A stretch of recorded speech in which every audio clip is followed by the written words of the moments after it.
SpectreVision Radio.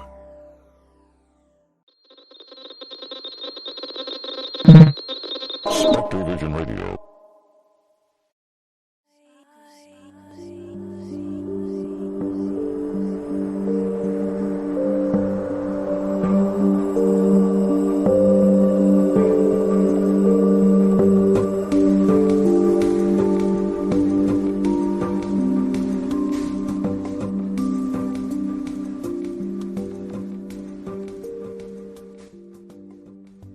Hello and welcome to the Modern Fairy Sightings Podcast, where we listen to people's fairy encounters. But take heed, we're not talking about winged Tinkerbells here. These are real fairies, real encounters that took people like you and I by surprise. Stay a while and hear their stories. My name is Jo Hickey Hall, and I'm a folklore researcher. Hello everybody and welcome to the Modern Fairy Sightings Podcast. I'm Jo Hickey Hall and this time I am joined by Greg. And Greg is a listener, watcher, viewer of the podcast and who got in touch with me after listening to the interview that I did with Dr. Neil Rushton when he had been having an experience atop Glastonbury tour.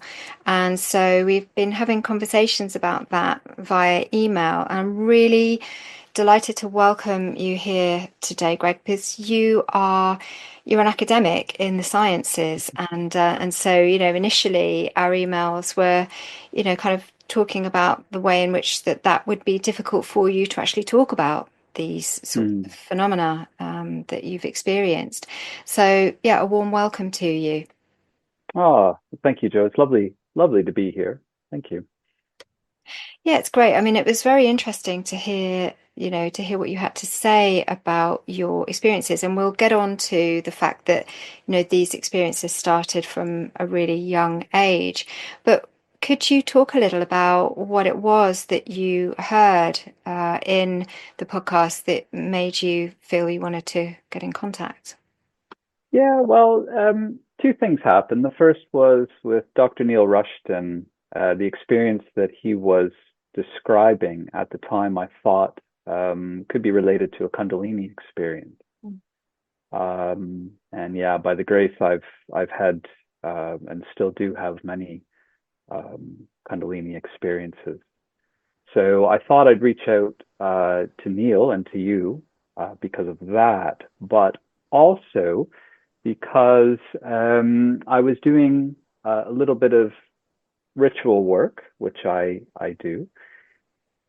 I heard some voices, well, a voice in particular, and it was quite audible. And typically these are voices that are inside, but this one happened to be quite audible outside and in the room I was in, and I could locate kind of the area. And then intuition or a small voice kind of came to me to explain who that voice was from. And it happened to be from like an earth elemental, likely a gnome is what I was told. Mm-hmm. And I didn't know anything about these sorts of things. So of course I was scrambling online to try and figure it out because it concerned me. It was very vocal. And just sifting through different things online, and I came across your supervisor actually for your master's degree, who I quite like, I admire, and I do respect. And I thought, oh, this is great because if I trust him, then obviously I trust your work. So that's when I reached out. That's lovely. Yeah. So that's Professor Ronald Hutton, and that's it. Yeah, I mean, this is exactly why I wanted to come over and study with him, because his work is of such a high caliber. He really kind of understands these worlds and these areas of of interest, particularly kind of in pagan studies. So you're right that he's contributed such fantastic work to these areas that we feel like we can trust Professor Hutton, because you yourself, you are you work for a major university. And so, I think that it's interesting actually, because until I started doing this full time, I was also working for, a University of Bristol, a major Mm. university. And I was kind of still creating the podcast in my spare time. But during my work hours, I would often have conversations with academics who were really interested in what I was doing. Mm. And they would say to me, I'd love to do something like this, but I can't, because if I did, I would, I certainly wouldn't be promoted. Yeah. I certainly wouldn't get funding for anything like this. But yeah, the main thing was that in terms of their career, they needed to protect their career. Mm. And so it really restricted the areas that they could look at. So Mm. hearing your experience here, you have a kind of your private life, which is very much involved in, exploring spirituality. Mm. And I think you mentioned also that you run Zoom groups too. So you can always tell us a little bit about that later too. Mm. And then, you kind of, on the other hand, you have a public facing academic career. Yeah. Can you talk a little about, how that is? Yeah, it's quite difficult. So I was writing to Dr. Neil Rushton, and I said I wear two hats, one as a scientist and one as a esotericist and spiritualist. And I told him physically, I mimic when I walk into my department, putting my scientific cap on to do my job.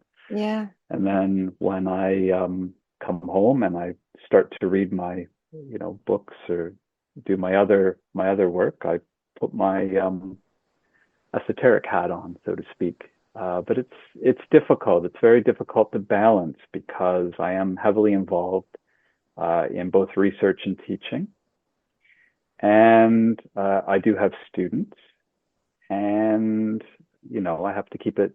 I have to keep it very, very quiet. And I do publish quite a few papers as well. So, like you said, if these sorts of things, get out to the people on the board who send the pots of money your way, for example, because it's so competitive, they just might not come your way if these things are found out. So it's been quite difficult, but I think it's kind of been a trial all my life, really, because I've had experiences. The earliest I can remember was about just over 2.5, maybe 3. I kind of asked my mom for how old I was, but I'm not too sure. I think under 3, I think. Mhm.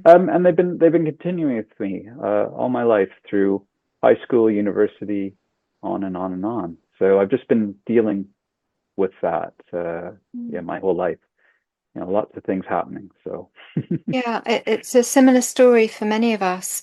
I'd Mm. really like to ask you about the Kundalini experience for people that, Mm. that don't Mm. know too much about that, and Mm. also Mm. about the gnome. But I'm really drawn right now to ask you about those early experiences, as it kind of Mm. Mm. sometimes it helps to set a scene of our relationship with otherworld, and it yeah, and how that is for people, because I Mm. think a lot of Mm. people watching and listening will be familiar with the sense of this, that these experiences start young and they Mm. seem to kind of weave through our lives. So Yeah. yeah, what Yeah. kind of experiences were taking place as Yeah.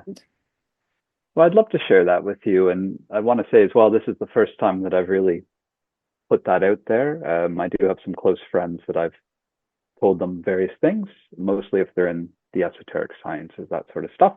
But they still kind of jump and are surprised when I tell them. So my first experience, like I said, I was about 2.5 or 3 years old. This shocks everyone, but my crib that I was in levitated,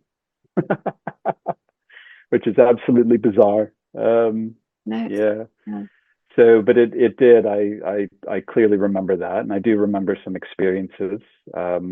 at that age as well. So yeah, that was the first thing that happened. But um, I was a child who had terrible, terrible nightmares, reoccurring nightmares.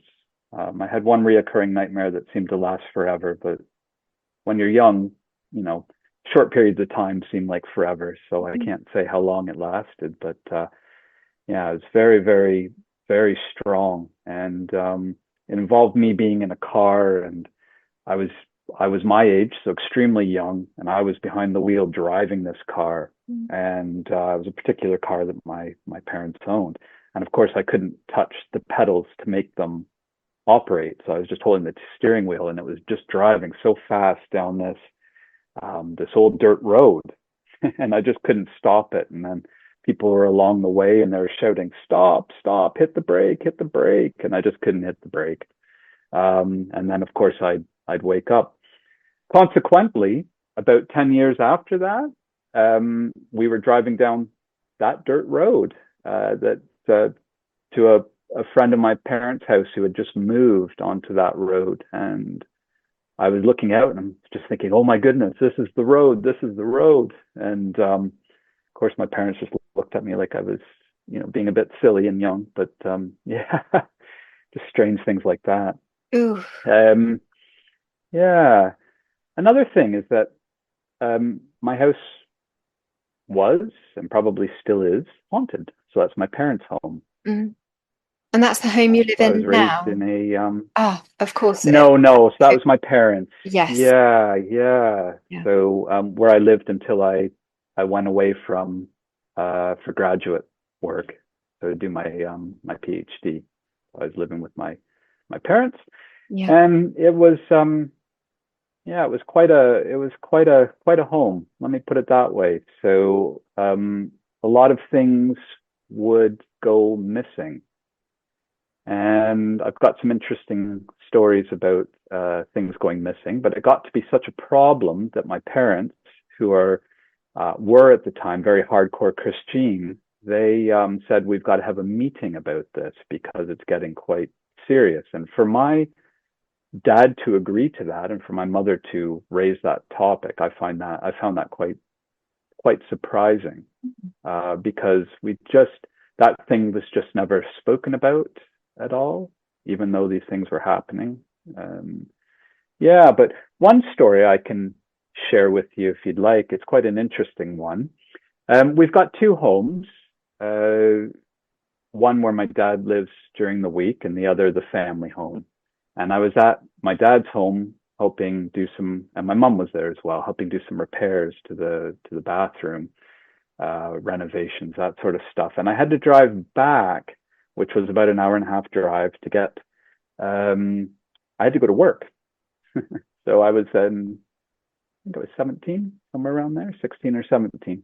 Yeah, and I got home and I put my keys on this little couch. We call it a love seat. Just popped it down there. It was right by the door. And I went in and I got dressed into my uniform. I worked at McDonald's at the time. I was very proud. And I came out to grab my keys to go, and the keys were gone.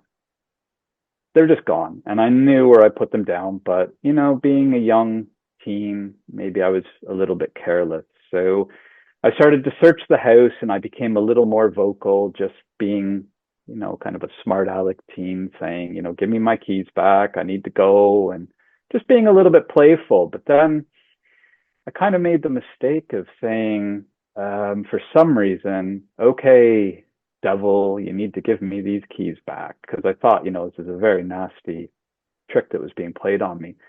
And all of a sudden, I heard the rattling of a rattlesnake, like very, very clear. And it frightened me, of course. So I was down on my hands and knees, actually in my parents' room, looking under things to see where was this sound coming from. Then I got even more frightened. I couldn't find it. So I went out, to the main part of the room. And back in the day, we had these little battery operated fans that people sometimes carried around just, for fun sort of thing. And it was actually spinning. And I knew I didn't turn it on. So I just, at that point, I started to get really, really concerned. And all of a sudden the phone rang. I picked up the phone, and it was a family friend who turns out to be a missionary in Africa. And I said, hello, and no word of a lie, Scout's honor. He said, Craig, what's the problem? Which is very, very bizarre. And I said, well, I put my keys down. They're gone. I can't find them. I can't get to work. I'm going to get in trouble in work. I heard these noises, this fan's going, et cetera, et cetera. And he said, look, things like this don't typically happen in North America. They don't typically happen. Okay. But in Africa, where I am, this particular area in Africa, we see these sorts of things occur more often. What I'm going to do is I'm going to hang up. I'm going to pray for you. You're going to get your keys and you're going to go to work. And I said, thank you. And I wasn't a heavy Christian or anything, but I, thank you. Hung up the phone, turned around, keys are right there, right in the center of that love seat. Grabbed them and just shot out the door. Yeah. Wow. Yeah, that's a good one. And then, quickly, other stories are, it's typically heavy breathing, especially behind you, that you can hear, and footsteps in the night. I've had one friend run out of my house in our teenage years and say, oh, never coming back. And then, even in older age, I've had friends say in the middle of the night, someone walked up to my door and was breathing heavily. Well, I find it quite interesting. We can't, there's a little bit on the house, but basically it was a new build in quotations in the 60s, but it was right beside a farmhouse. And what we suspect was it was just a little bit of a burial ground, but that we can't prove that or anything. We don't know for sure. But what I did find interesting is my dad finally admitted that when he was a police officer, so he was a police officer before I was born, and then about a year later, he left the police force and took on a different job. He said that he arrested somebody who claimed they were a witch, and they put a curse on him. So, and then funny things started to happen. So he actually had the same person who called me up come and bless the four corners of the house to try and clear up the issue. And he kept that very quiet. In fact, I didn't know that until maybe 10 years ago. So well after all of this happened. Yeah, he finally admitted that to me, because I just started to ask him, can we please now talk about this? Because it's been years. So anyway, Yeah, it sounds like he was, genuinely concerned about that. And I guess, that there's something to be said for that as well, is that, as long as we're believing in it, whether it be good or bad, we open ourselves to something. If we're open to the idea that something might be happening, that's very interesting, isn't it?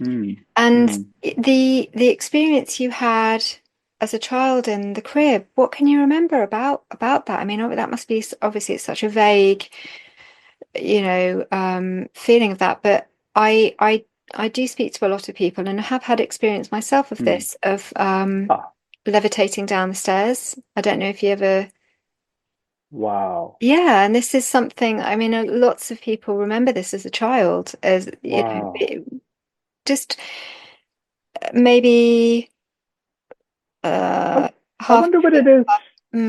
Yeah, I wonder what it is with stairs and levitation. I find that quite intriguing. I have many, many dreams. That's never happened to me, but I have many, many dreams where I'm at the foot of the stairs and I'm being held, suspended in air.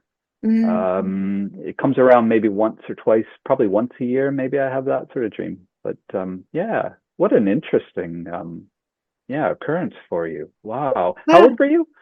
So I was I know I was no more than 4, because we left that house when I was 4, and I can vividly remember it. And it wasn't just once; it would happen as I would sort of go down the stairs. And lots of people that I speak to, quite a number of people, have experienced that too. So to hear about the bed levitating, or the cot levitating, and was the memory that you felt was there a feeling with it for you? Yeah. So it's extremely vague, like you said. And all I recall is my mom had the crib under a window. Okay. And I remember holding the sides, and I remember um, some lights coming under the door, which, yeah, I've had a few times after that for a few years after that. And I recall what I was wearing at the time, and then all of a sudden I could come up and I could see out that window, Yeah. and then came back down. And yeah, I just Yeah. I just today I feel it was the whole crib or cot that came up and down, but it could have just been me. At that age, memories are, they're Yeah. just beginning to form, kind of. So yeah, it is very vague, but Mm. it's written on my heart, that's for sure. I've Yeah. never forgotten it from that time, let's say toddlerhood, when I could start to really think Mhm. forward. I've always carried that with me. Yeah. Yeah, I really appreciate that. For me, also the window featured strongly, and kind of going out of Mm, that, and mm, going around. Yeah, that's yeah. Thank you very much for sharing that. Do yeah. do you remember being aware of kind of presences in the house as a child then? Yes, yeah, I was. So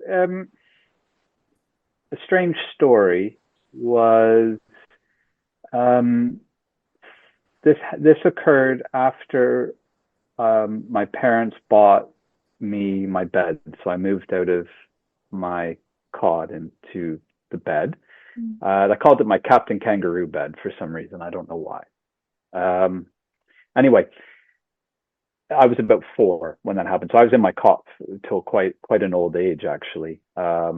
And then 4, I was in this bed. And the strangest thing happened, was, now I couldn't predict it, but it happened a lot. These it's hard to talk about this. These two spindly black creatures would appear beside my bed and the wall, and they would pop up almost like puppets, Mm. and interact in ways I can't recall, and then drop down. Yeah. And it was a bit interesting, but then it was a bit scary sometimes. So, and you just didn't know when they were going to appear or not. So, but it did happen for quite some time after that. So that was one, yeah, strange thing that occurred with entities. Yeah. How large were they? Yeah, they were. I recall them quite well, actually. They would be no taller than a foot Hmm. high, maybe, Mm. and extremely spindly. That's all I remember. They were very, very, very thin, like a larger head, and very, very thin and black. But then it was always dark, uh, you know. So Yes. I never had a light on or anything. My mom would Yeah. always put me to bed and close the door, no lights. That's it. So Mm. yeah, Hmm. yeah. Yeah. And the way that they interacted with each other, what was the feeling of that? Was it a friendly interaction or was it something else? I'm not sure. I'm not sure I can answer it to answer that, to be honest, because I was intrigued, but I was also at times afraid. So I didn't really know what was going on. Mm. Um, so I would just hide under the blankets, really, to be honest. So most of the time, and you couldn't predict it. You just didn't know if they were going to come or not. So sometimes I would just be a little bit scared. Oh no, they might come tonight. And then other times they would pop up and it didn't matter. I wasn't too bothered. So yeah, it was a whole mixture of emotion. And of course, I'm quite old. I'm getting old now, so this is going back many many years ago. So of course, memories are all Mm. blurred and everything. So Mm. Yeah. Wow, that the description of that really reminds me of well, first of all, I'm thinking imps, but and we're using these categories and we just don't know, Hmm. there's a whole array of beings, and it feels for us as human beings, we like to kind of categorize. So sometimes it feels helpful to do that. Hmm. But I Hmm. don't know ultimately how useful that is. But it really reminds me of the episode, The Puppets Are Coming For Me. And I don't know if you've listened to I that have one yet. I Right. have listened to Okay. that one. Yes, Yeah. yes, that one was very moving. Yeah, Mhm. yeah, Yeah. Yeah. Because definitely. So I really struggled with I that. shall research that further, though. The imps. Yeah, I've Yeah. not thought of that, but a lot of strange things happened in my bedroom at that age.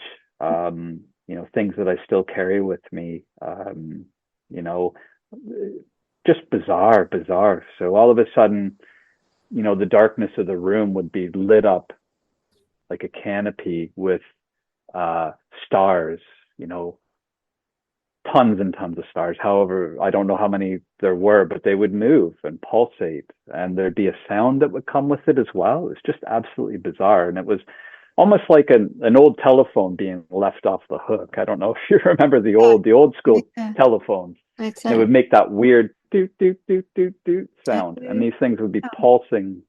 They'd be pulsing with that, and it's just Yeah. absolutely bizarre. But that I was in awe of. And in fact, with the Kundalini work that I've been doing, Mm. about as I was just looking at my diaries, I keep quite uh, meticulous notes at times. That those lights finally appeared to me one night, and were pulsing with the sound, but not as pronounced as what I heard before. So yeah, but that was something very special that happened a Amazing, lot. yeah. Could you tell us about Kundalini experiences for people that Yeah, may or may not be familiar with sure. how that comes about? Sure, sure. So, with the Kundalini, what happened was that I was going through um, a period where I had separated from uh, my ex-wife now, and it was very, very emotional, very difficult for me. This was back in 2018, and some strange things happened, which we, might want to discuss later. But I decided I was going to start to purify myself. So by meaning, watch my diet, try and eat, whole proper foods, organic if possible, drink lots of water, reduce alcohol consumption and that sort of thing, and really study, um, older books and older manuscripts and that sort of thing. Wow. Mm. And that process of purification got me into reading the Yoga Sutras of Patanjali. And I admired it so much that I started to develop what I thought was my own commentary on the Yoga Sutras. Um, Even though I didn't really understand too much, but I just got into some writing, into some free flow, and just putting my thoughts on paper about what it meant. But that also helped the process of purification, because it does teach the royal way on how to achieve things like this. But I wasn't thinking about really Kundalini at that point. But it got me into breath work because it spoke about pranayama. Mm. So I started working with breath, and I had done a fair amount of meditation before that, but not breath work. It was more kind of being blind. I didn't really know, like going into a blind, I didn't know really, anything about the breath work. So, but I started to move the breath inside in a way that felt natural to me, and I brought it up from the base of my spine, and I started to bring it up, and I'd visualize an inner light, which is that breath. It's the ruach, coming up through you, the prana. Mhm. And I brought it up into my head, and then I would let it condense running down the back side of me. Yeah. And I would keep it in a loop going like that. And I probably had some help. I was reading a book by a yogi. He's passed now, called Shelley Trimmer. He worked with a top yogi, basically. And he probably wrote about that in one of his chapters, the cycling. So that's where I learned that. Anyway, I started to develop this inner pranayama, watching that light circle around, coming up and then going down my back. And I carried that through for quite some time. Well, I still do it now. But what happened was I had a mini Kundalini experience that I didn't realize was a mini Kundalini experience. I didn't realize that till about a year later. Mm-hmm. No, a couple of years later, that's what was happening. Anyway, January 2021, January the 19th, 2021, I'll never forget, starting at 11 p.m. I felt this swirling in the coccyx region, the lower base of my spine, just really turning around. And I'd been doing this pranayama work for a while, and I do it right before, like right in bed as well, before I fall asleep. And I thought, okay, well, I can feel it down where Muladhara chakra, the root chakra, would be. So I'm going to just focus on that root chakra. And all of a sudden, I could see, obviously in my imagination, my third eye, this swirling of, like, it was more than constellations. It would have been like a galaxy swirling or something like that. And then all of a sudden, unbeknownst to me,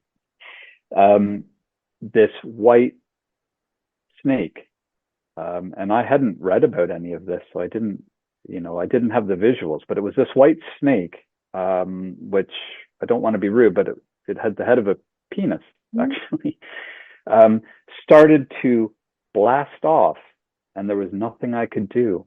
And I relate it to watching a rocket take off, and we watch it, and there's so much thrust, but it's moving so slowly, or it appears to us moving so slowly, trying to break, the gravity of the earth, basically. And that's what it felt like. And I was helpless. I felt great, but I was helpless. I just had to literally sit back and watch the experience. And that white snake started to blast up my central channel, which is my sushumna, and just start to pierce these chakras as it moved up.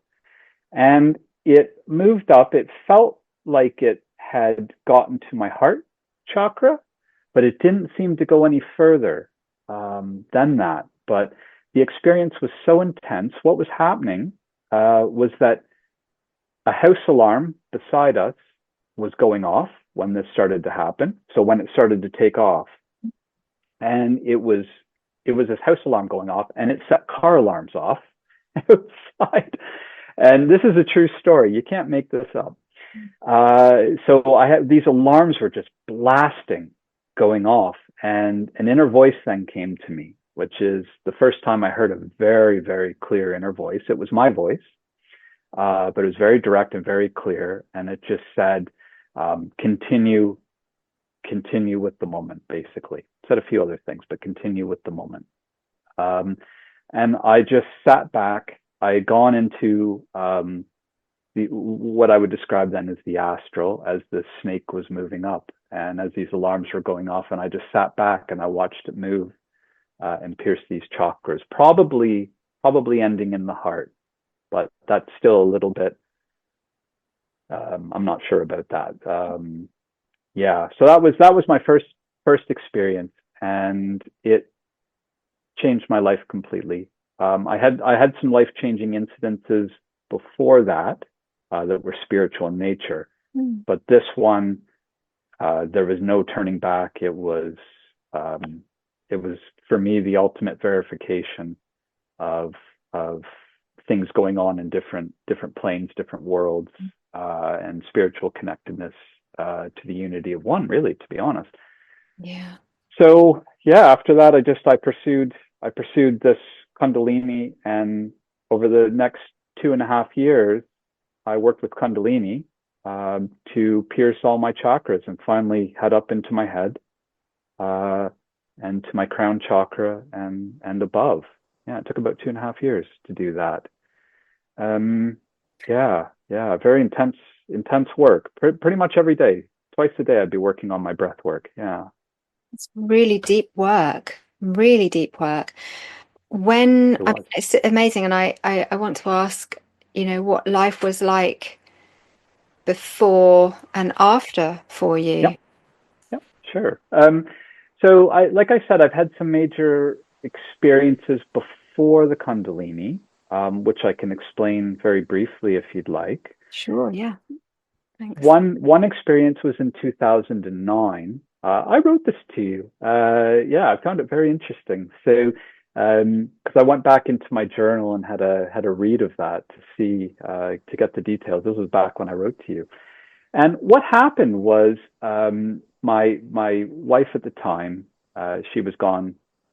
She was away, and I was by myself, and I was cleaning the house and tidying the house. And for some reason, I had this kitchen chair in my living room, and I think I was standing on the kitchen chair probably to dust or to put curtains up or who knows what I was doing with it. But it was in the living room. Anyway, I was upstairs, and I had this calling, this urge to go down the stairs and sit on that chair. And I have never had anything like that. And it wasn't a voice. There wasn't a direct voice that said that. There was nothing negative. It was all positive, but it was just this overwhelming feeling. You've got to go down and sit on that chair. And the chair was facing a window with the curtains closed. It was nighttime, and why I would do that, it was just beyond me. So I did it. And words came into my mind, and I thought of my grandma Robinson, who just passed away recently, and she was very, very esoteric. I was always listening to her stories. I just absolutely loved them. She always talked about auras, and she was a traveler, going different places on cruise liners at the time because he couldn't fly, and she'd be meeting the most amazing yet bizarre people with strange stories. So I always admired her stories, and for some reason it just came to me, this deep connection with my grandmother, and a few other words that came to me as well. And all of a sudden, I was just pulled out of my body, and I was pulled straight up, and my consciousness that was being pulled up, I could see myself going through the floor and the roof of my house, and then I could see the roof of my house, and I was pulled higher and higher, and I could start to see where I was living, and then the curvature of the earth. And I thought, oh, this is phenomenal. But then I realized there's someone beside me, and I wanted to interact with that someone that was beside me, and I started to turn to face them, and whoosh, I came out of it. Like instantly came out of it. Sat on my chair, and I thought, no, this is, it cannot end like that. This is for me just something so special and important. Please don't make it end. Whoosh, pulled straight up again. And this time I was pulled even higher and higher and higher. And I was saying to this person beside me, just, I guess via telepathy, I don't know. I really want to see who you are. And this person said back, and it wasn't my voice, said back, you can't look at me. It'll hurt your eyes. And then I was being pulled even higher past the earth and everything. And it was like blissful. So I let that go for a while, but then I remembered, oh, I want to see this person. So I turned around and started to look, and the bright white light, it was just starting to eat at my eyes, and poosh, boom, right back again on my chair. And that was that story. So that was 2009. And that really got me into searching sacred texts and things, in particular Buddhism at the time. I sat with the Buddhists a lot after that, and really started to explore spirituality beyond what I thought as a very, very young, well, I was a postdoc at the time, what I thought spiritualism was, because of course, as an academic, you usually define what that is. What was that? What was your definition? What was your understanding? My understanding came later on, much later on, when I was able to have conversations. I know this sounds crazy, but have conversations with what I believe to be my holy guardian angel, and that's who it was. And after I was able to work with the Kundalini energy and draw it up and pierce my throat chakra, which took quite a long time, and I was taught how to do that by somebody not on this earth, which I know sounds bizarre. Then it was explained to me that white light was my holy guardian angel, and I was taught how to I don't want to use the word invoke, but to have a communication if I wanted, if I needed help or anything with that entity. And it was very straightforward. I was shocked. It was close your eyes and imagine you're sitting in that kitchen chair in your living room, and that person's behind you. And that's how you can initiate the conversation. And it was very powerful and did work. Yes. That's so nice. When you mentioned the white light, and you're talking about the white light the presence that you wanted to turn towards that wouldn't allow you, but are you also referring to the white light that you were pulling up within you in the Kundalini?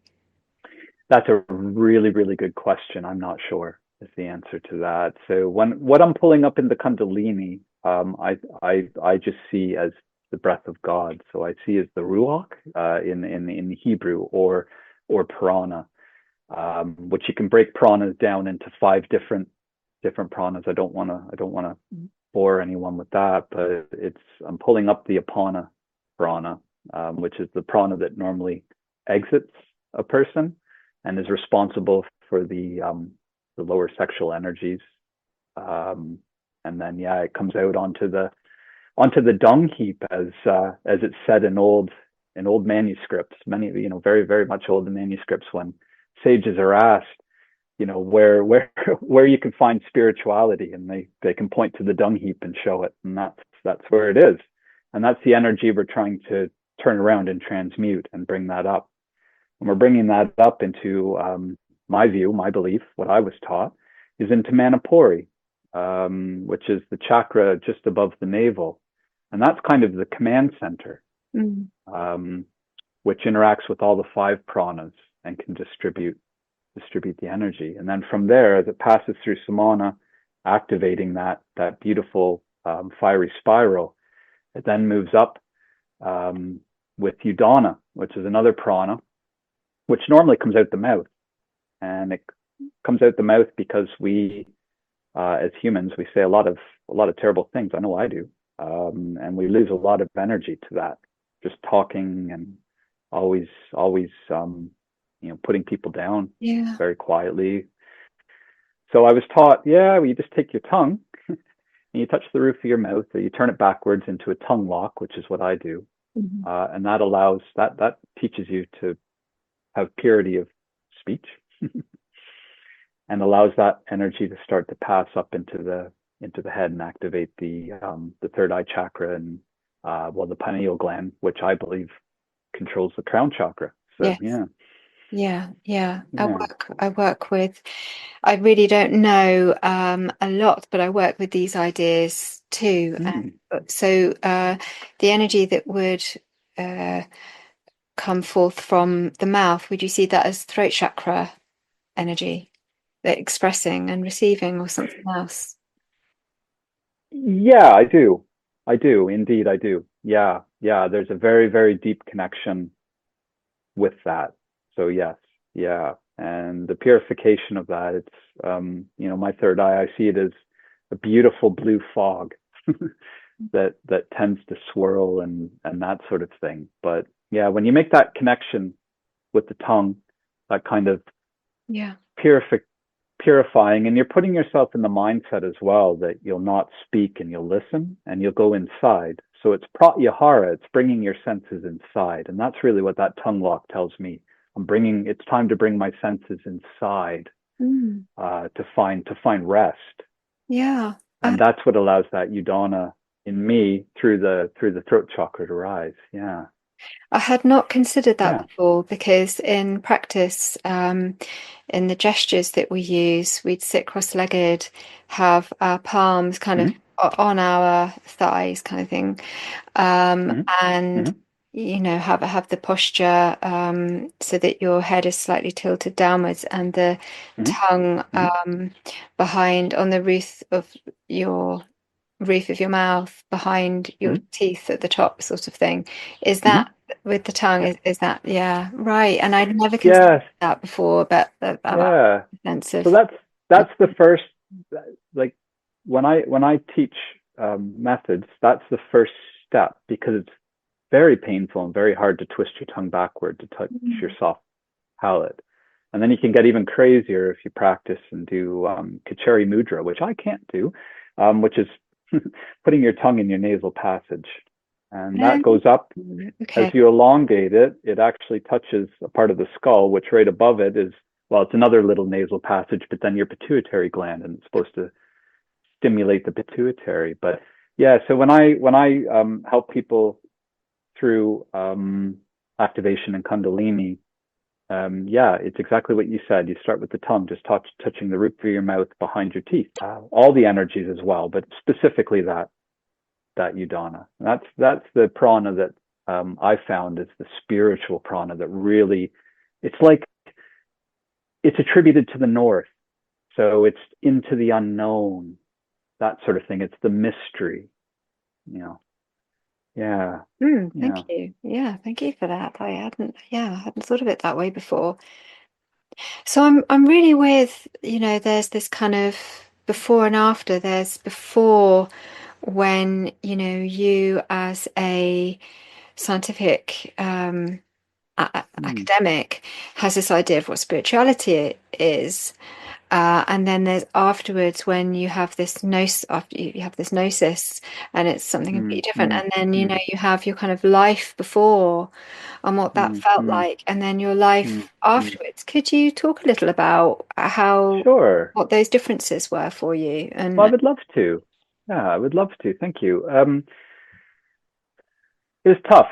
So I was raised in a very strict Brethren Christian family and community, and that's the type of Christianity. And I just love the people. There's no, and I have no issue with Brethren today, but that's the where they practice no dancing, hand holding, playing cards, anything like that. It's very, very strict. And it's interesting because most of the people I knew, the adults, they were all very naughty, in their other lives behind the scenes.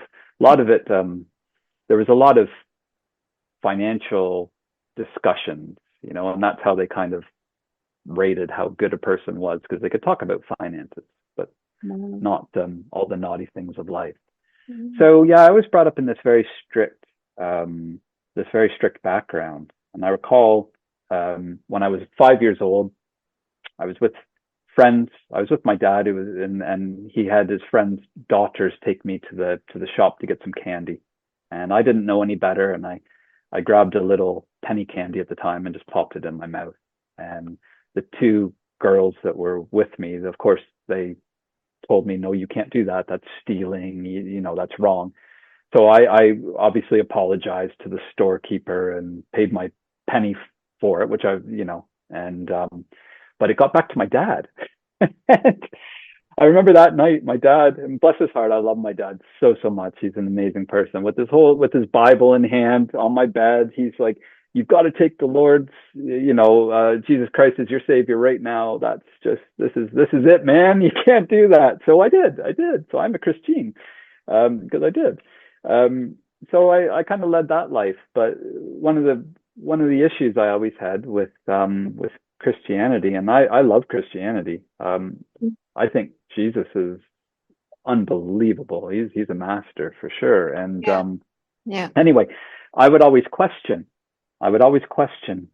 To the elders and to the deacons who were the highest up in that church. I would ask them about things, and they just didn't like my questions very much. So I get in a bit of trouble.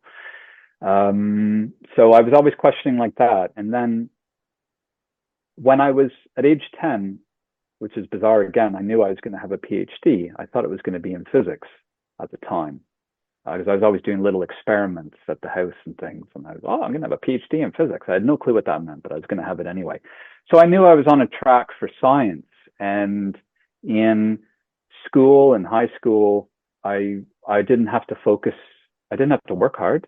I was very, very lazy, and I had the most days absence that I possibly could from school before being expelled. I was always sick, in quotations, and that sort of thing. But just by the grace, I could write an okay test, or the teacher would just pass me anyway. So I knew what I had to do to get into university, and I did the bare minimum to get into university. And I went to a local university, and they allowed students who had lower grades to go to their local university. So I could have 10% lower than other people that were coming from a different city. So I knew what I needed. So I just didn't take life seriously, and that was really it. But I grew apart from Christianity at that point, and because there were too many questions for me, and it seemed a little bit too dogmatic at the time. And then as I got into university, I realized that I was good in a particular subject, because that wasn't what I was going to major in. But my friend and we had a little study group, just him and I. And then throughout the year, because courses were a full year back then for some of them, we realized that people were showing up and they wanted to study with us. And then they realized that, well, we can help them. We were teaching them. And then we looked at each other one day and said, oh, we're really good at this, maybe. So maybe we should major in this. So that's what I did. But in university, any sciences anyway, any creativity outside of thinking, like philosophy, and they didn't even seem to like philosophy too much, but anything like that was just frowned upon. And in fact, that shut me up, and it turned my brain off, to be honest. And I really lost touch for many, many years with the spiritual side of things, except when I went quiet, there was always a calling inside. And I didn't know what that calling was, because I only had Christianity at that point. So I thought, oh God, I'm being called to be like a minister or something in the church. I can't do that. Like that'd be wrong. But it was just this persistent nagging, this calling to teach. And but I just kept putting it out of my mind. And then the incident happened in 2009 that I told you, and that's when I started to turn to the text. And what happened was I was postdocing at that point, and I was starting to produce kind of my own papers. My supervisor was still the final author on it, but it was all my work that I came up with, the projects and that sort of thing. So I was producing this in the daytime, but on my lunch break, I was hidden away, literally hidden away, sometimes in the loo, reading Buddhist texts and stuff. It was just bizarre. And I would escape from work and take a break, and I would do nature walks. And I wouldn't tell anyone.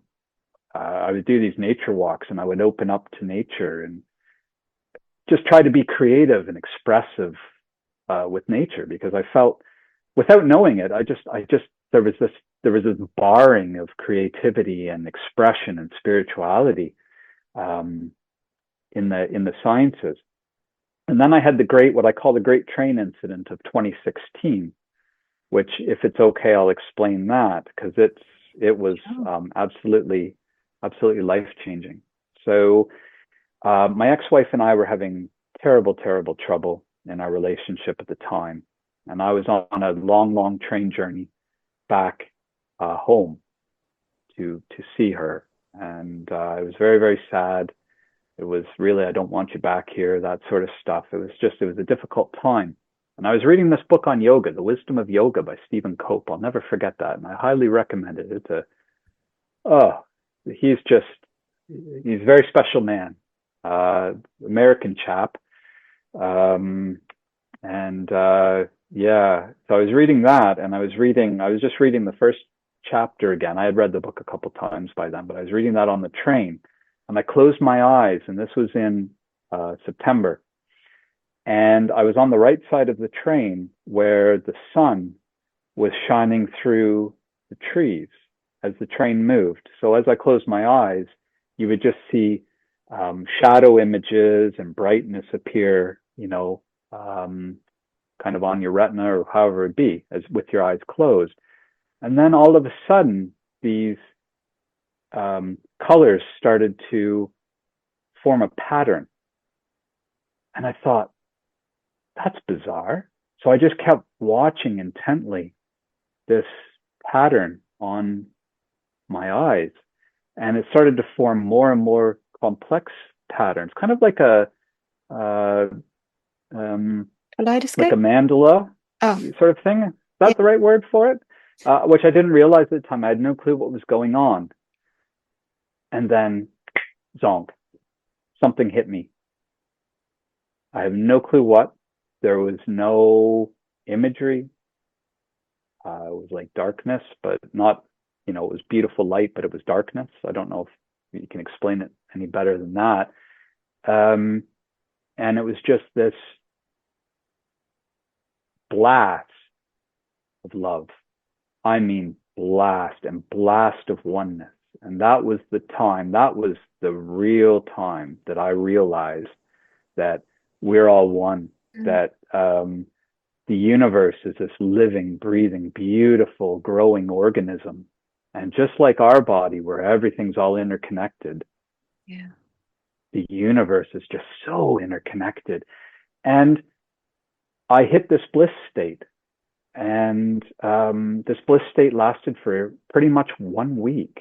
And it was just, I can't explain it. It was the best way that I can explain it. And I don't like to say stuff like this, but I was reading Eckhart Tolle's book much later on, a couple years later. And he described an experience that he had, and his lasted 5 months, and Eckhart's, wow, he's very, very special. So I'm not trying to compare anything there, but I had that experience that lasted about a week. And I remember getting off the train with this bliss state that I'd never felt before. And my eyes, everything was just sparkling, and sounds were just so beautiful. It was like just this beautiful harmony all coming together. And I was walking, and all of a sudden this voice comes to me. And it's very, very clear, and it's my voice, but it's very, very clear and directive. And it says, "You're going to meet 2 people at the top of the hill. I need you to give them money." And I was in this bliss state, so I thought, all right, whatever you're talking about, I'm making stuff up now, because I couldn't see the top of the hill. And where I am, there's never any.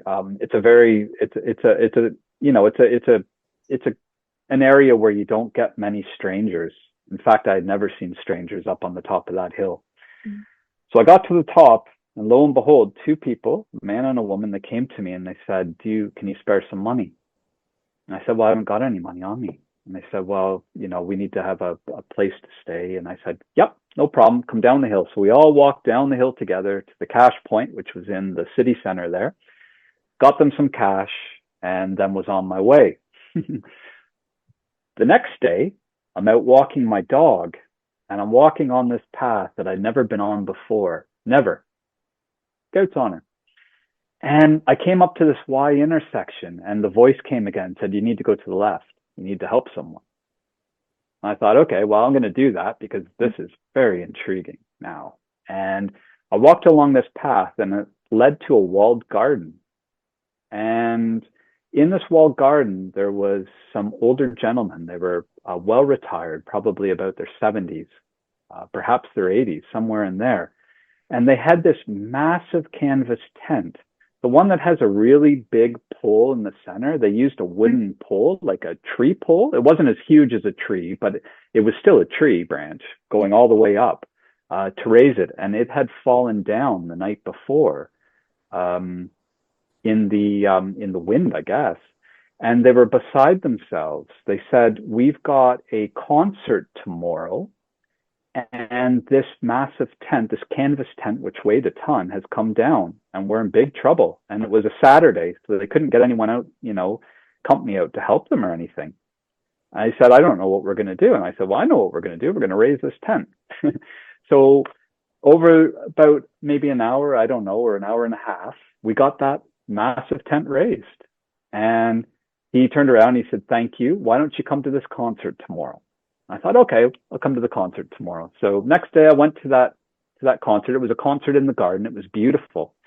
And I was in line. They had a Prosecco line. And I thought, this is back when I drank alcohol. And I thought, I'll get a nice glass of Prosecco. It was sunny and it was jazz music, which is my favorite. And I was in the queue and there were two ladies ahead of me and they were talking about this mysterious stranger that appeared yesterday that helped raise the tent. And I was giggling. And of course, being in science at the time, I had a swollen head because I hadn't learned humility, right? Which is a lesson that I'm still learning. But so I said, "That stranger was me." And I turned around. They're like, "Oh my goodness," giving me a hug. And then, "I'm going to buy you the Prosecco and all this." So yeah, but they were talking about this mysterious stranger that appeared. So yeah, that's what happened in that kind of 1 week bliss period. And it was bizarre because I'd wake up and think, am I going to feel bliss today? And well, there it is. And it was just phenomenal. So that's what changed me. That was, so I said 2016, but it was actually September 2015. So I got that wrong. Yeah. And that's what led to everything. That was it. That was the final, I believe now, that was the final straw, talking through this now. And then, of course, my marriage fell apart. And then in 2018, everything happened with the Kundalini slowly, 2021 being the big incident. So, yeah. Amazing. So, yeah, I'm just a different person. Yeah, I had to learn humility, like I said, because we don't get paid much in academia. So the only thing we really have is our swollen heads, to be honest. How good we are and how much money we can bring in or whatever it may be. So I had to learn to tone that down. This section is available for all members of the Curious Crew who support me on Patreon. Join us there for this and more bonus content. Patreon.com/the Modern Fairy Sightings Podcast. Thank you. Thank you very much. I really enjoyed this discussion. And I realise I still haven't asked you about that gnome. Oh, would you like me to share I would story? love that, please. Okay. Yeah, it's quite an interesting one. I'd never experienced anything like this. So I do some ritual work and I work with the 4 sacred medicines. So that's cedar, sage, tobacco, and sweetgrass. And I also work with cacao, which is a very powerful medicine in my viewpoint. Yes. I do a lot of cacao work actually, once a week at least, and it really gets my mind into harmony or something. I don't know what it is, but it's wonderful. So I was doing this work, and I was doing it on the new moon. But when I'm working with these sacred medicines, I'm smudging, and I use feathers to do the smudging. And I use a set of 3 feathers to smudge with. So things come in threes for me. So I had eagle feathers and I wanted to collect some other feathers. So this was a few months before this ritual. And my partner and I, we were taking a wonderful walk in the countryside.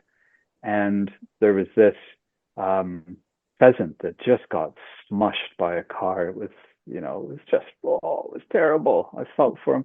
And I walked by and I thought, what beautiful feathers though you had. You must have just been the most beautiful, beautiful pheasant. They were just gorgeous feathers, which was a bizarre thing to say when you've got blood and guts everywhere. It was horrible. And 25 paces ahead, maybe, or something, was this pheasant feather that would have come from the one that was dead, lying perfectly on the footpath. So I picked that up and I took it home, and that became my second feather for the smudging ritual. And the third one was this, a few days later, this pigeon feather that was perfectly on my top step of my to the door. I just came home from work one night, and there it was, and it was in pristine condition. So anyway, there's my third feather. So I take these feathers, these wild feathers, and I wrap them in foil, and I quarantine them for a couple of weeks just in case, there's lice or anything like that. Who knows? So that's what I do. And I tie them with a little bit of red string, and there you go. And then I can smudge with them. But for this particular ritual that I was about to do for the new moon, I wanted to collect even newer feathers. And just to speed the story up, I had another pheasant feather that I had found in a bizarre location where I harvest cedar for the ritual. So I collected that. And then one day I was in my kitchen just having a cup of tea in the morning, and the birds were just, they were tweeting very loud, and I just had found this love for birds and wildlife. Like, I mean, I can't explain it. Just this pouring out of love, and in that love, I just thought, oh, I just love to see you even closer. Is there any chance you can come to the window? And there were just these little sparrows, right? And all of a sudden, I don't know how many. I don't want to inflate the story, but there was maybe 8 or 10 of them. They started to move towards the window, and then they came right up to the window, all chaotically tweeting and that sort of stuff. And I just thanked them. Oh, that was beautiful. And then about 2 minutes later, my partner, who was upstairs, screamed. And I ran up to see what the problem was. And one of those sparrows actually flew into the bedroom window, and then luckily flew out unharmed out the window beside it. So everything was safe. No one got injured in that scene. But that kind of got my mind going. Oh gosh, with this love pouring out, you can interact with wildlife, and this is new. And remember, I'm in science, so that no such thing exists. Come on. So that was playing on my mind. And then, gosh, maybe a day later, I was in having another cup of tea. So that would happen on the Saturday. So on Sunday, I was having another cup of tea in the morning, and a voice came to me, and it was my voice, and it was my intuition that said, I want you to look over to the bush in the back garden.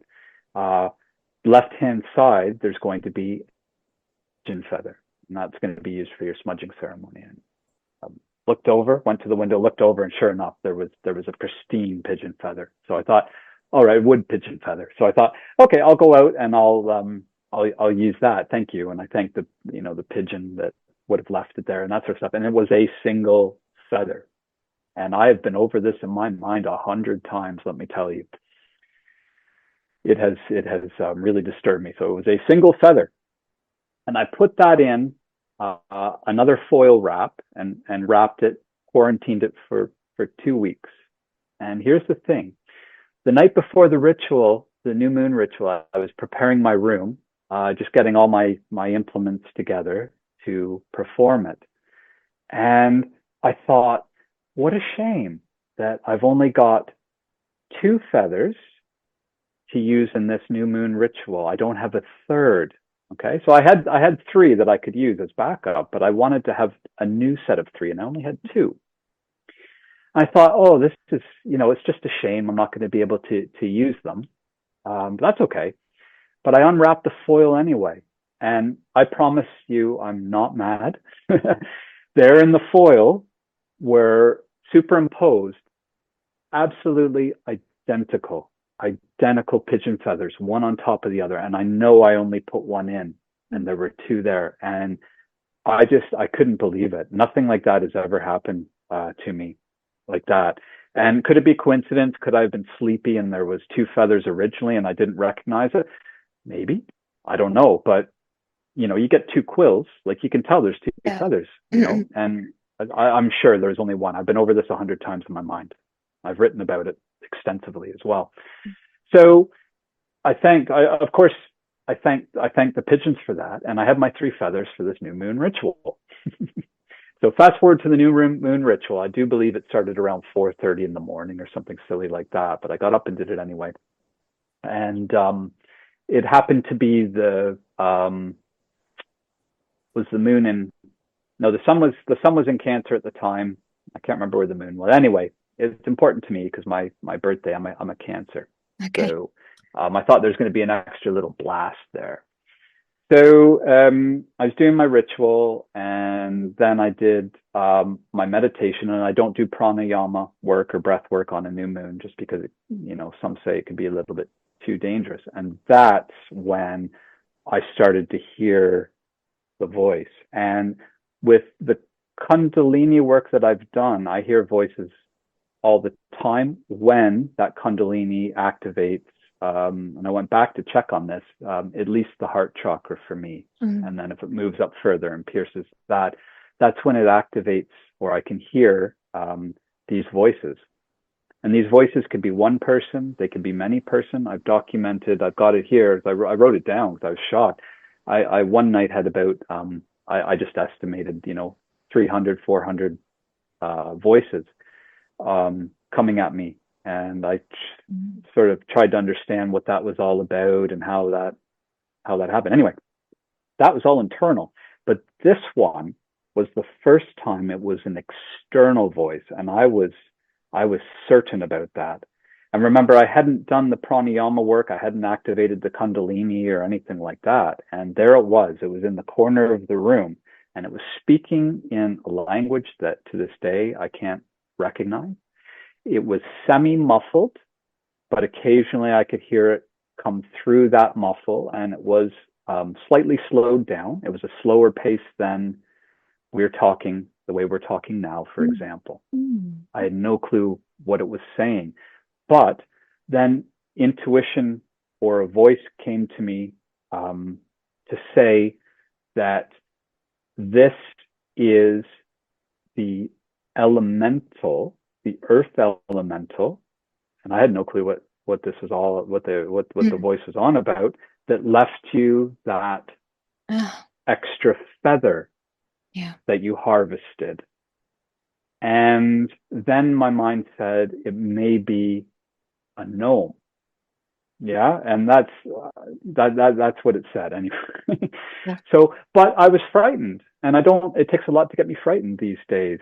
But you can get frightened in this type of work. So I did my closing prayer and stuff like that just to close the session, because it was just such a direct voice from there, and it was talking about that feather and everything else. It was just too much for me to handle. But at that point, like I said, I scrambled to understand this, because I had never come across a gnome, that type of idea. It was always my training that I've had. It's always just elementals, we talk about, but not gnomes, or you spoke about imps, which it could have been, in my childhood, that sort of stuff.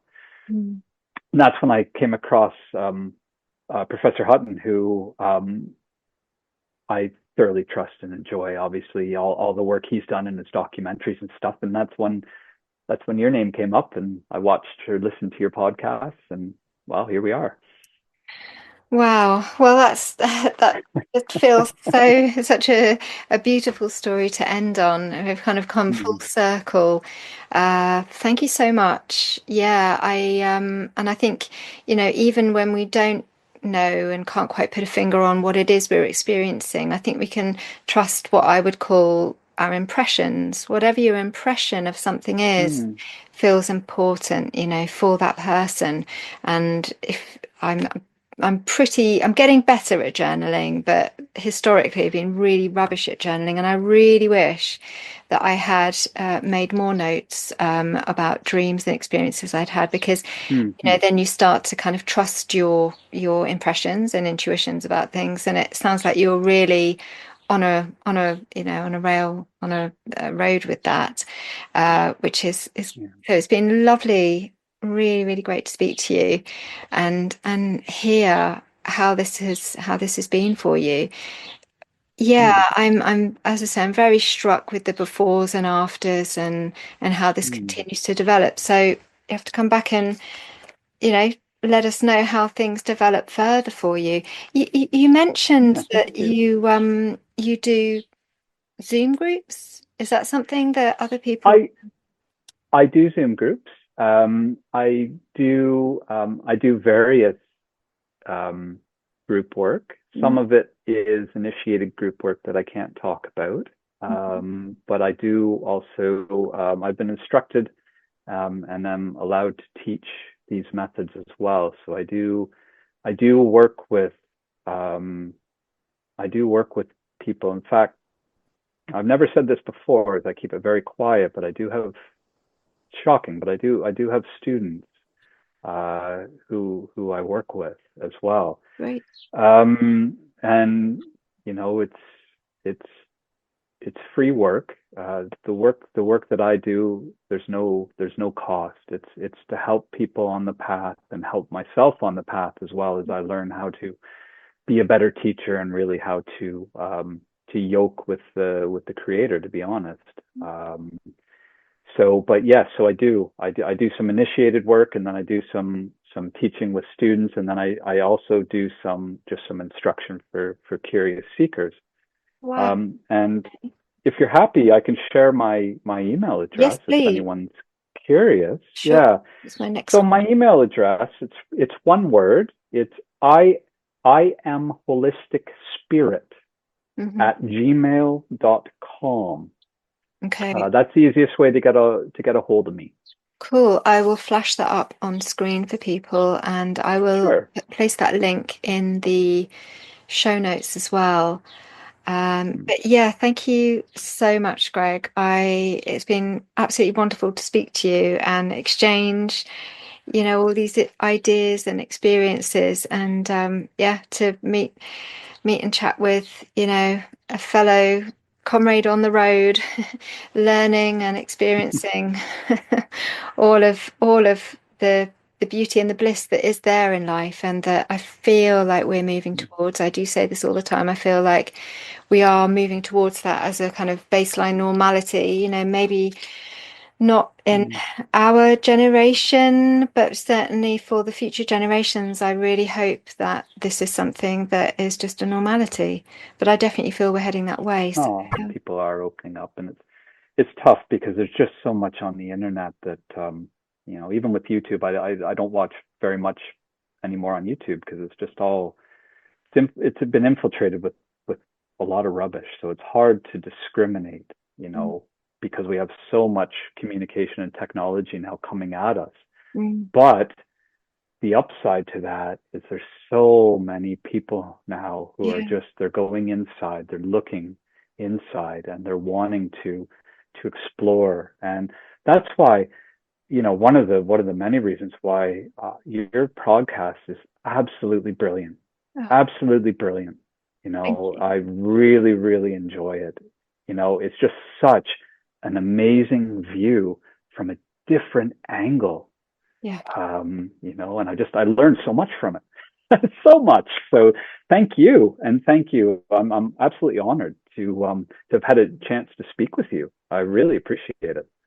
Oh, well, likewise, and for giving your time and for sharing your stories so generously and openly and in an open-hearted way. And, and I realize how that's hard coming from, the environment that you've been in. So I congratulate you. Even that, it feels like this kind of breaking through from that old world into something new. So I'm excited for you too, and all that this will bring. And, if there are people watching and listening that are in that place still where they're really questioning whether all of this is possible, and potentially, in a role that requires them to take the perspective that this is just all silly nonsense. Do you have anything you would like to say or speak to that at all, to aid people in that vision?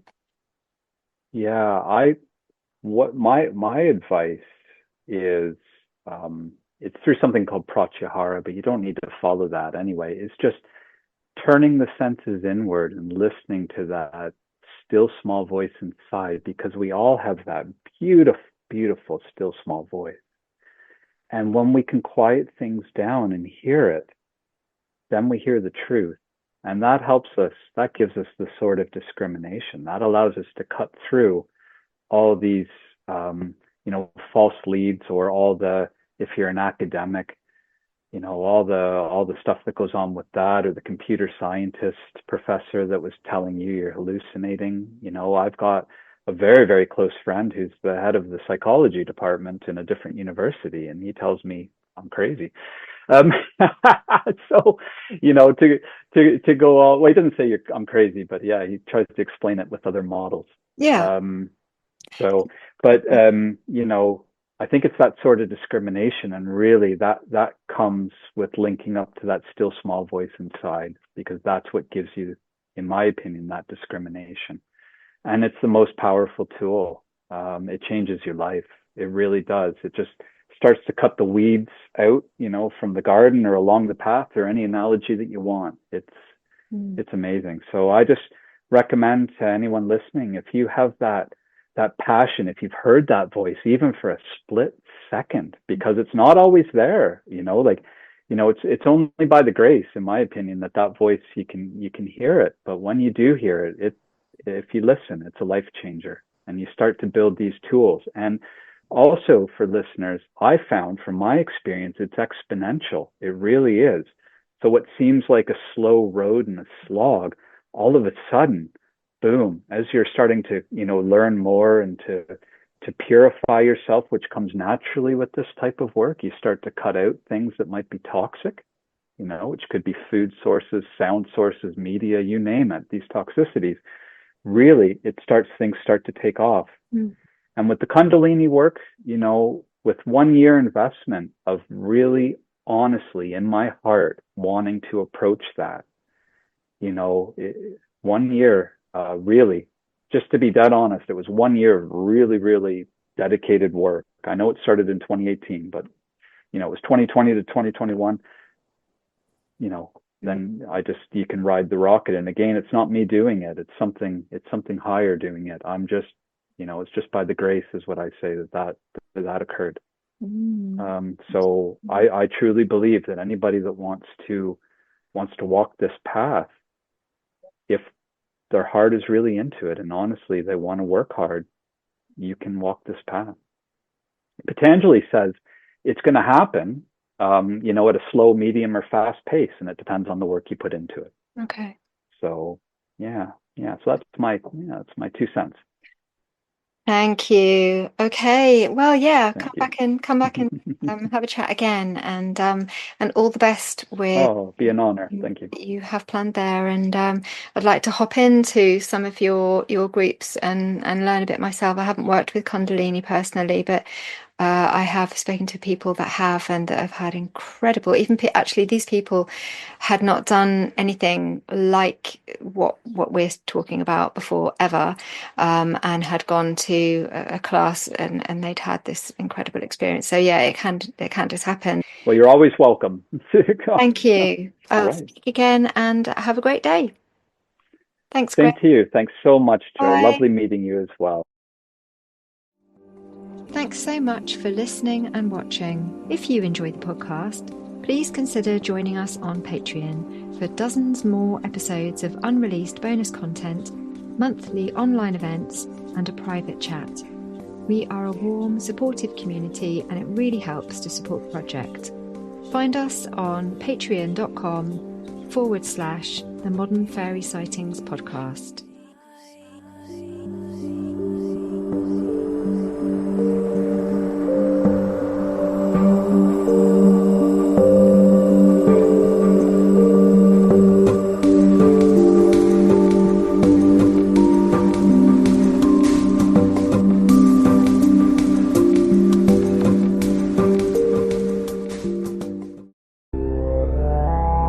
SpectreVision Radio.